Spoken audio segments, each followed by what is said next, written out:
खुशामदीद। मेरा नाम है उसामा और मैं आपको पढ़ाने वाला हूँ इलस्ट्रेटर के बेसिक्स। तो इलस्ट्रेटर के बेसिक्स पढ़ाने से पहले ये डिस्कस कर लेते हैं कि वेक्टर ग्राफिक्स हैं और वो क्यों यूज़ होते हैं, उसका क्या यूज़ है। अब हम क्यों यूज़ करते हैं वेक्टर ग्राफिक्स इन अ डेली रूटीन और प्रिंटिंग और एडवर्टाइजमेंट्स एंड स्टफ। ठीक है, तो vector graphics vector graphics is like computer graphics जो कि पॉइंट से डिफाइन होती है और हर पॉइंट की एक वैल्यू होती है। फॉर एग्ज़ाम्पल, अगर आपके सामने एक कैनवस है और इसमें लेट्स से कि ये एक पॉइंट है और इसके साथ एक डॉटेड लाइन है, तो ये पॉइंट इस पूरे कैनवस पे एक वैल्यू पे है, एक जगह पे है, और ये जगह जो है मैथमेटिकली डिफाइन होती है इस पूरे कैनवस के हिसाब से। तो इसको कहते हैं हम वेक्टर ग्राफिक्स। तो वेक्टर ग्राफिक्स का रेजोल्यूशन एंड स्केल वो कभी भी रेजोल्यूशन कभी भी पिक्सलेट नहीं होती। आप जितना चाहें बड़ा कर लें, कुछ भी कर लें, किसी को भी प्रिंट पे दे दें, किसी भी साइज़ पे दे दें, स्ट्रोक कोई भी लगा दें। तो वेक्टर सॉफ्टवेयर्स पे कोई भी ग्राफिक्स जो बनते हैं वो कभी भी पिक्सलेट नहीं होते और इसका बहुत फ़ायदा होता है। किस तरीके से होता है आइए वो डिस्कस करते हैं। अच्छा, तो वेक्टर का कॉम्पिटिटर है रास्टर। कॉम्पिटिटर एज इन के भाई वेक्टर हम यूज़ करते हैं इलस्ट्रेटर पे और रास्टर हम यूज़ करते हैं फोटोशॉप पे। क्या डिफरेंस है इनका और क्या फ़र्क पड़ता है, असल में कोई फ़र्क भी पड़ता है या नहीं पड़ता है? तो फ़र्क इसलिए इस वजह से पड़ता है कि यार जब हम वेक्टर ग्राफिक्स यूज़ करते हैं तो हमारी हर चीज़ जो है मैथमेटिकल फॉर्मुलेटेड होती है, हर चीज़ पाथ पे होती है, तो वो कभी भी पिक्सलेट नहीं होती। ठीक है, एक तो ये चीज़, और दूसरी चीज़ जब हम वेक्टर ग्राफिक्स को स्केल करते हैं तो वो इनफिनिटली स्केल होती है, वो कभी भी पिक्सलेट नहीं होती। ये बात याद रखो। जब हम रास्टर ग्राफिक्स की बात करते हैं तो रास्टर ग्राफिक्स जो है आपकी पिक्सलेट होती है क्योंकि वो पिक्सल्स पर इंच पे होती है, और जब भी आप स्केल करो या आप किसी भी डिफरेंट साइजेस पे उसको एक्सपोर्ट करने की कोशिश करोगे तो वो कहीं ना कहीं पे पिक्सलेट होगी। ठीक है, रास्टर ग्राफिक्स जो है रेजोल्यूशन और डायमेंशन पे होती हैं और इसका बहुत फ़र्क पड़ता है। अगर हम वेक्टर देखें तो वेक्टर जो है एक किसी भी डायमेंशन पे नहीं होती, वो उसका सिर्फ एक मैथमेटिकल कैलकुलेशन होती है। Capable of rich complex colour blends.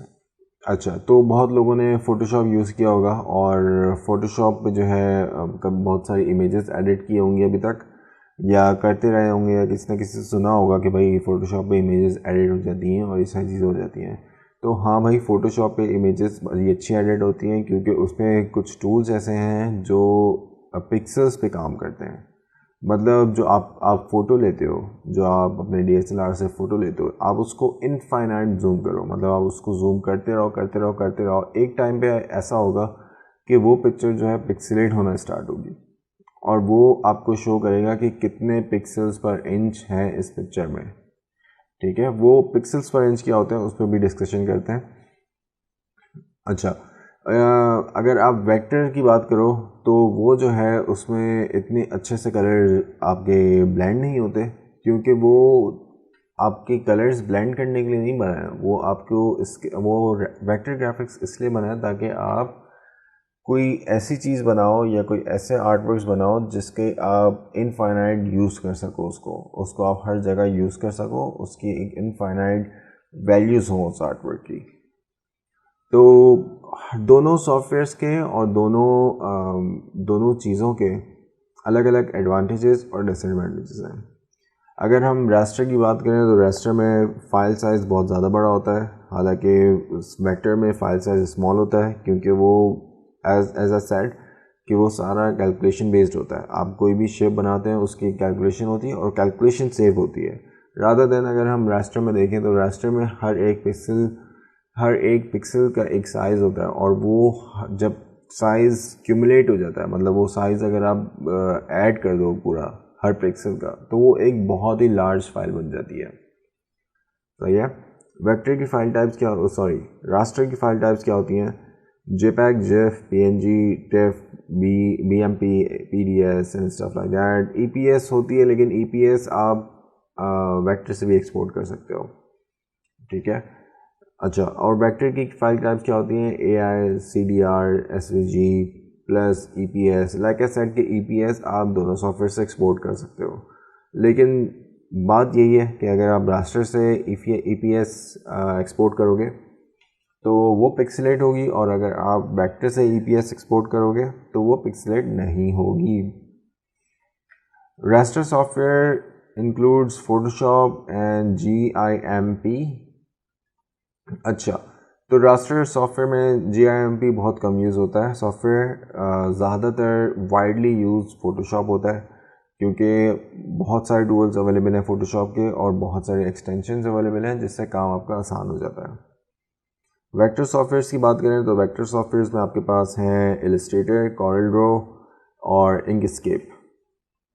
Inkscape printing के लिए मोस्टली यूज़ होता है, कॉरल ड्रॉ आपके कलर ब्रांडिंग के लिए यूज़ होता है मोस्टली, और इलस्ट्रेटर आपका हर चीज़ के लिए यूज़ होता है। तो इलस्ट्रेटर भाई ये समझो कि इलस्ट्रेटर आपका डैडी है, इलस्ट्रेटर पे सब कुछ हो जाएगा, ठीक है। और वो किस तरीके से होगा, यही चीज़ हम पूरे कोर्स में डिस्कस करने वाले हैं, ठीक है। Perfect for painting, that is raster. Yes, अगर आप फोटोशॉप की बात करो तो आप बहुत ही कोई कूल आर्टवर्क्स बना सकते हो, जो कि आप कह सकते हो कि यार आपकी ये पेंटिंग है और आपका ये आर्टवर्क है, उसको आप प्रिंट करवाओ बेशक।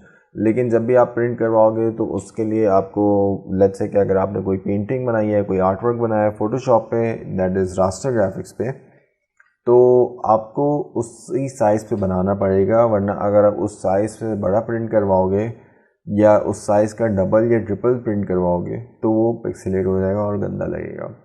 वेक्टर यूज़ होता है मोस्टली ड्राइंग्स के लिए, आर्किटेक्चरल ड्राइंग्स या इंटीरियर ड्राइंग्स या कोई भी ऐसी ड्राइंग जिसका साइज़ आपको लगता है कि यार मैं अभी इतना छोटा बना रहा हूँ लेकिन बाद में बहुत बड़ा हो जाएगा, बाद में बहुत बड़ा प्रिंट होगा, और वो किस तरीके से होता है और क्या क्या मेन एडवांटेजेस हैं वेक्टर के, वो हम डिस्कस करते हैं अगली स्लाइड्स में।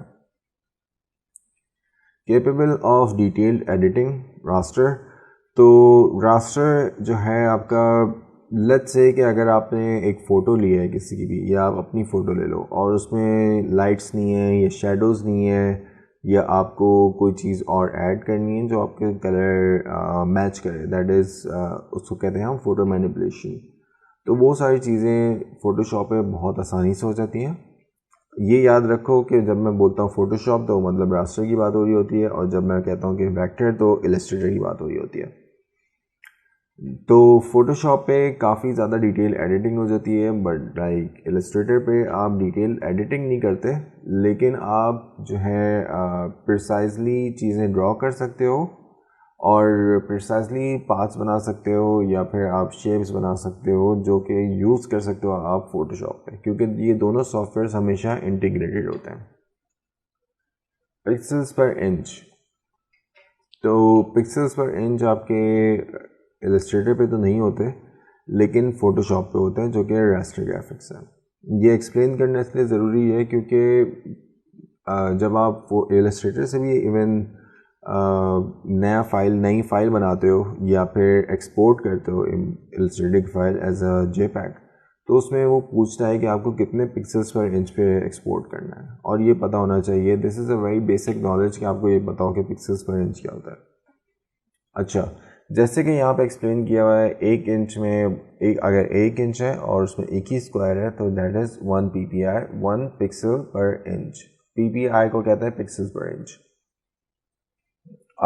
अगर 1 इंच का बॉक्स है और उसमें 2 पिक्सेल्स हैं, आप इसको हॉरिजॉन्टली देखो, इस तरीके से देखो या इस तरीके से देखो, ये नहीं देखो कि इसमें 4 बॉक्सेस हैं। आप एक ही लाइन में देखो कि एक लाइन में कितने बॉक्सेस हैं, तो एक लाइन में 2 बॉक्सेस हैं, तो ये क्या हुआ, 2 पिक्सेल्स पर इंच।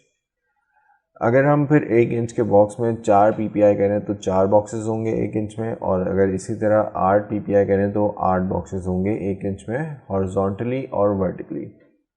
और यहाँ पे एक्सप्लेन किया हुआ है कि अगर हाई PPI है तो किस तरीके से लगता है, और अगर लो PPI है तो किस तरीके से लगेगा, ठीक है। अच्छा, अब आते हैं यूजेस ऑफ वेक्टर ग्राफिक्स। तो यूजेस ये हैं वेक्टर ग्राफिक्स के कि भाई आप हमेशा वेक्टर ग्राफिक्स किसी आप एनिमेशन में यूज़ कर सकते हो, किसी प्रिंट पे यूज़ कर सकते हो, कार्ड डिज़ाइन पे यूज़ कर सकते हो, logo design, standee, newspaper ads, बहुत सारी बेशुमार चीज़ें हैं जिस पे आप यूज़ कर सकते हो। कुछ एग्जांपल्स आपके सामने आ रही हैं, जैसे कि डिजिटल ग्रू गूगल का एक वर्कशॉप है जो हर साल होती है, और मैंने काफ़ी गूगल और फेसबुक के साथ काम किया है over the last few years, और इनके इवेंट्स पे काम किया है, एनिमेशंस पे और बाकी अदर ग्राफिक्स पे। I'll go through it। एक फ़ाइल है, मैं आपको अभी थोड़ी देर में ही दिखाता हूँ कि किस तरीके से काम होता है। अच्छा, तो डिजिटल ग्रुप में जब मैं काम कर रहा था तो आपके यहाँ पे हैं कार्ड्स और बैनर्स, यहाँ पे ये है आपका स्टैंडी। फेसबुक पे जब काम किया था तो फेसबुक का ये स्टैंडी है, that is Facebook innovation lab, ये लाहौर में है, और इसका ये स्टैंडी है। फिर जब हम इवेंट पे काम कर रहे थे तो इवेंट की ग्राफिक्स ये थी, पूरी इस तरीके से बनी थी इलस्ट्रेटर पे। ये जो है द कलर्स अभी इस पिक्चर में थोड़े से डल आ रहे हैं, लेकिन कलर्स प्रिंट पे ठीक आते हैं जब आप इलस्ट्रेटर से इतने बड़े साइज़ पे ऑब्वियसली आपको कलर सेटिंग ठीक रखनी पड़ती है। लेकिन जब भी आप किसी इवेंट का काम कर रहे हो, that is the most important thing. जब भी आप किसी इवेंट का काम कर रहे हो, मेक श्योर कि आप इलस्ट्रेटर से फाइल बना के लेके जा रहे हो। और जब भी आई वुड से कि जब भी आप किसी एनिमेशन का काम कर रहे हो तो मेक श्योर कि आप इलस्ट्रेटर से फाइल लेके जा रहे हो। वो किस तरीके से, तो आओ मैं एक्सप्लेन करता हूँ। सॉफ्टवेयर पे चलते हैं। तो यहाँ पे मेरे पास खुले हुए हैं दो सॉफ्टवेयर्स, फोटोशॉप और इलस्ट्रेटर। जो लोग फोटोशॉप से वाकिफ़ नहीं है उनको बस मैं ये बता सकता हूँ अभी कि यार यहाँ पे जो है ना, Photoshop is a raster software, Illustrator is a vector software. Tools और इंटरफेस दोनों का एक ही है, लेकिन फंक्शंस अलग अलग हैं। अभी हम मेन बात ये कर रहे हैं कि क्या डिफरेंस है इन दोनों सॉफ्टवेयर्स में। तो अगर आप दोनों सर्कल पे जूम इन करो, लेट्स से कि मैं फोटोशॉप में मैंने एक सर्कल बनाया है और मैं इस पर जूम इन करता हूँ, और मैंने इलस्ट्रेटर पे एक सर्कल बनाया है और इस पर मैं जूम इन करता हूँ, तो यहाँ पे देखो आपकी लाइंस एकदम स्ट्रेट जा रही हैं, और यहाँ देखो आपकी लाइंस जब भी आप जूम इन करते हो तो वो पिक्सल्स नज़र आते हैं। तो ये बहुत बड़ा डिफरेंस है अगर आप प्रिंट कर रहे हो कोई भी चीज़ या आप कोई भी चीज़ स्केल कर रहे हो, तो उसके हिसाब से बहुत बड़ा डिफरेंस है। और जब भी आप कोई भी काम करो तो ये चीज़ ध्यान में रखो कि ये डिफरेंस नहीं होना चाहिए, मतलब ये चीज़ नहीं आनी चाहिए आपके प्रिंटिंग में, ये एक एरर होता है। इसी के साथ कंक्लूड करते हैं और बढ़ते हैं नेक्स्ट क्लास की तरफ।